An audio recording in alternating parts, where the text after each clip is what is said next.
నంద్యాలలో విగ్రహాల ధ్వంసం వైసీపీ నాయకుల డ్రామానని మంత్రులు బీసీ జనార్దన్ రెడ్డి ఫరూక్ ఆరోపించారు. సానుభూతి స్థానిక సంస్థల ఎన్నికల్లో లబ్ధి కోసమే ఈ ఘటనలు సృష్టిస్తున్నారని తెలిపారు. దాడులకు పాల్పడిన వారితో వైసీపీ నాయకులు సంబంధాలపై ఆధారాలను మంత్రి బీసీ జనార్దన్ రెడ్డి వెల్లడించారు. అర్ధరాత్రి పూట సొంతంగా విగ్రహాలు పగలగొట్టి ప్రభుత్వంపై నెపం నెట్టుతున్నారని మండిపడ్డారు. రాష్ట్రంలో కూటమి ప్రభుత్వం చేపడుతున్న అభివృద్ధి కార్యక్రమాలను చూసి ఓర్వలేక ప్రతిపక్షం ఇలాంటి కుట్రలకు పాల్పడుతుందని విమర్శించారు. ప్రజల సింపతి కోసం ఎయిర్పోర్ట్ లో పోతే కోడికత్తి డ్రామా కరెక్టే కదా, ఆ రోజు డ్రామానే కదా. వాడు ఎవడో సంపాదన చేయాలనుకుని పోయినప్పుడు ఎక్కడ కావాలో అక్కడ పొడి చేస్తాడు, సంపాదన చేస్తాడు.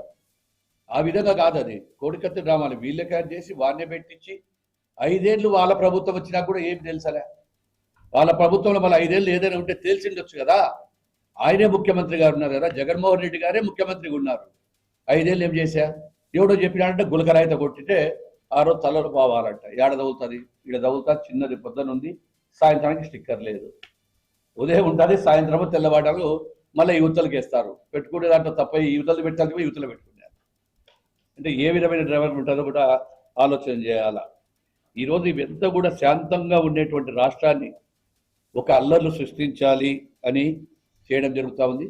ముఖ్యంగా వీళ్ళ ఆ ఫ్రస్ట్రేషన్ అంతా ఒకటే, రాష్ట్రంలో పరిశ్రమలు వస్తూ ఉన్నాయి, పెట్టుబడులదారులు వస్తూ ఉన్నారు, 20 లక్షల కోట్ల రూపాయలు పెట్టుబడులు వస్తూ ఉన్నాయి, నిరుద్యోగ సమస్య తీరబోతా ఉంది.